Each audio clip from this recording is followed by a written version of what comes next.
here from day one, first-year manager, Skip Schumer!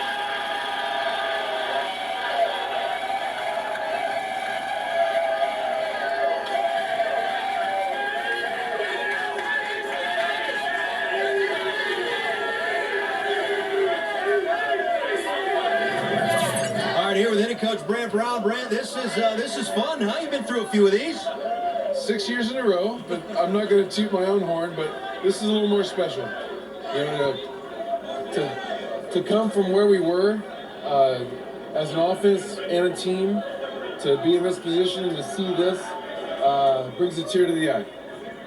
This has been one of the great turnarounds, I think, for the Marlins, because last year, 41 run losses.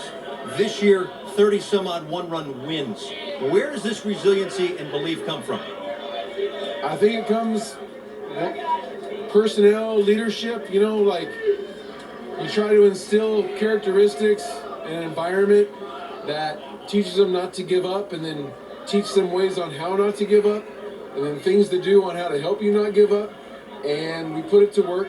I know some of it's probably, you know, maybe a little bit of luck, but at the same time, like, you know, to give them credit, we kept swimming all year.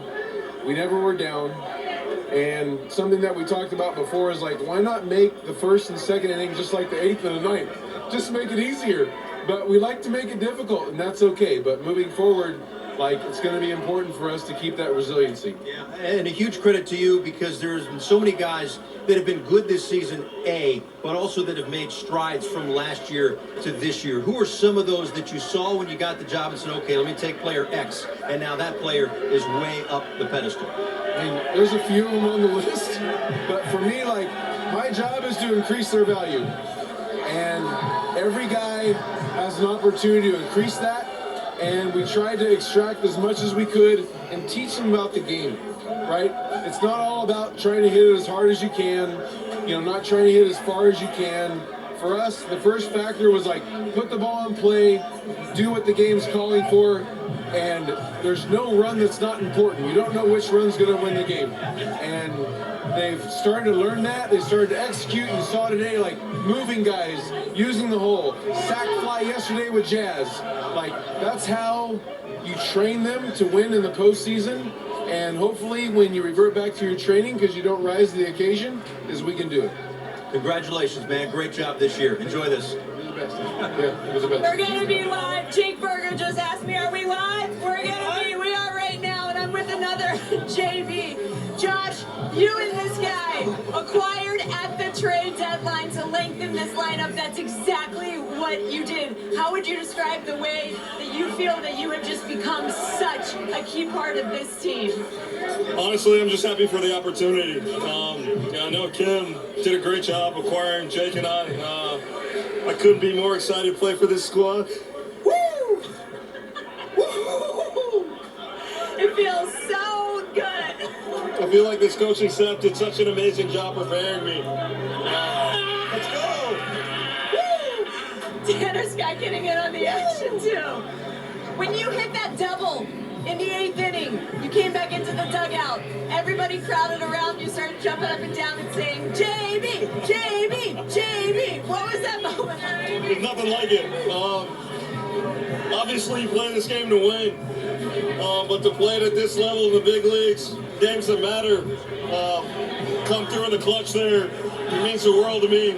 I just got to thank God that I was able to come through just for this team to push us to that next chapter.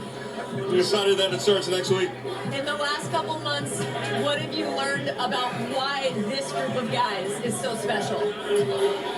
I think it's Skip. I think he does an amazing job of bringing us all together. Just the attention to detail and the staff that he acquired puts us in position to win every night. He's done an incredible job. So I'm definitely thankful to be able to play for him.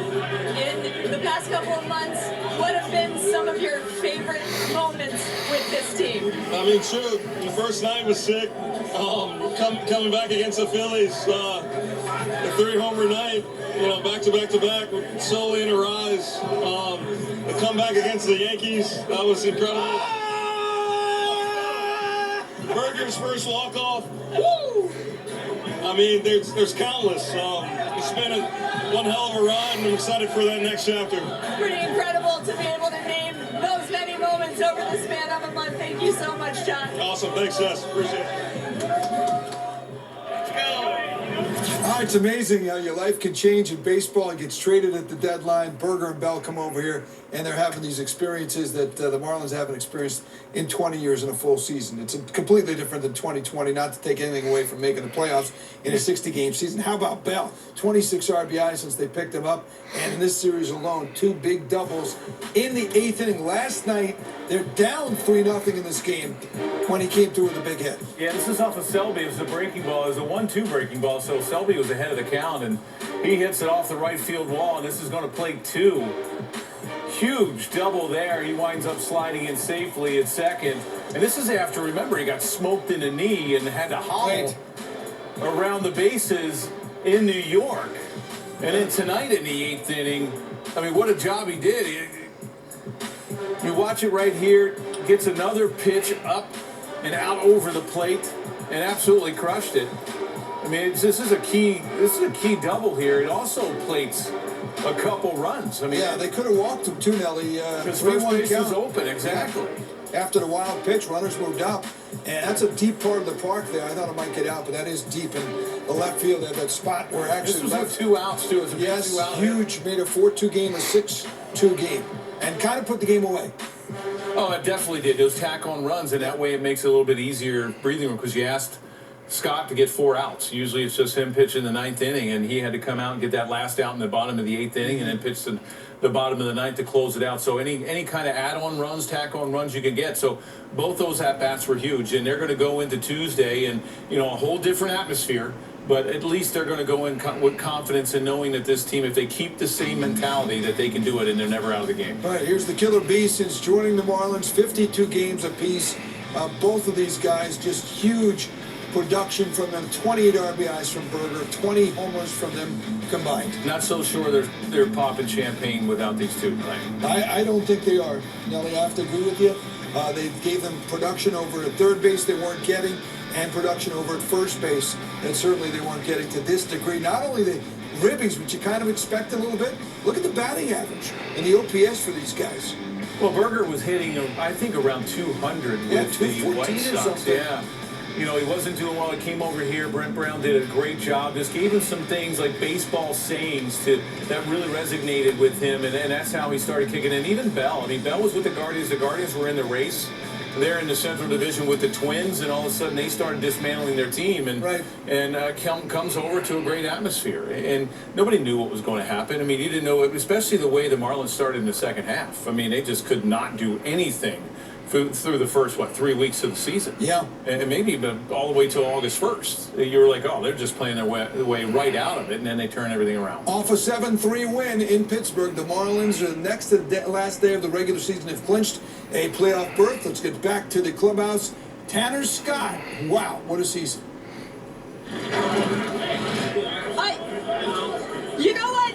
You guys don't even need me in the clubhouse because you should have just heard this question by Matt Barnes. Can you repeat the question for Tanner, please? Yeah, come on. Yeah, what's up? So, Tanner, pitching on back-to-back nights and having to go more than one inning out there, what was your thought process with a 4-run lead?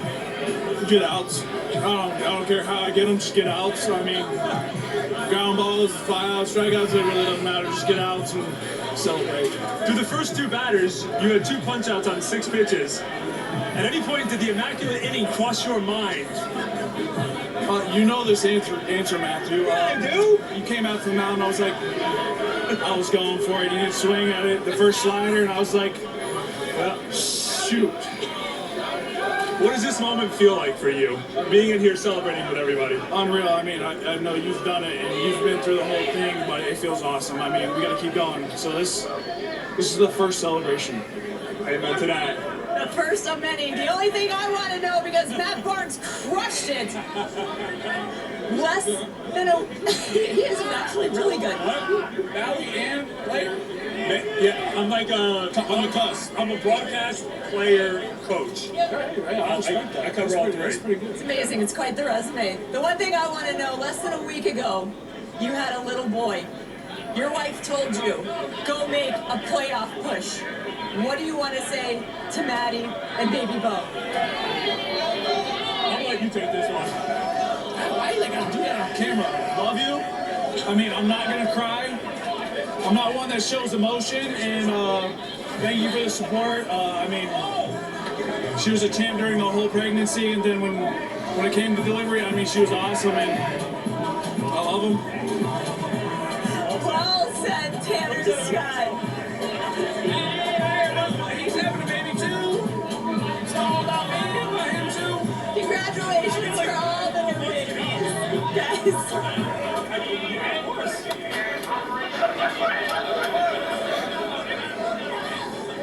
All right, here with Stephen Okert. Stephen, congratulations. What's this party been like for you? Oh, it's been awesome. I mean, sure, the fight we had to come and get here and then just get to celebrate with everybody has been awesome. You've been with this club and such a big part of this organization now for a few years. To get back to this spot, what does it mean to you? Everything. You know, we've been fighting all year. We got, everyone's got each other's backs. We've just been fighting. That's been awesome. And you guys in that bullpen, you've been worked, overworked maybe, to still be alive and well at this point. Back with some big old arms like this guy in the front of the rotation. What's this September run been for you? Probably running on fumes. Yeah, everybody's obviously getting a little tired. A lot of appearances, a lot of innings, but just doing whatever we got to do every day to get ready. All right. Excellent. There we go. Don't go anywhere. Don't go anywhere. You're off the hook. Get over here, Eddie. Come here. Come on, Cabby. Let's get Edward Cabrera. Eddie, come here for a sec. Come here. One quick one. Oh, he says no. I failed. Back to you. That was an A+ effort there, Paul. Good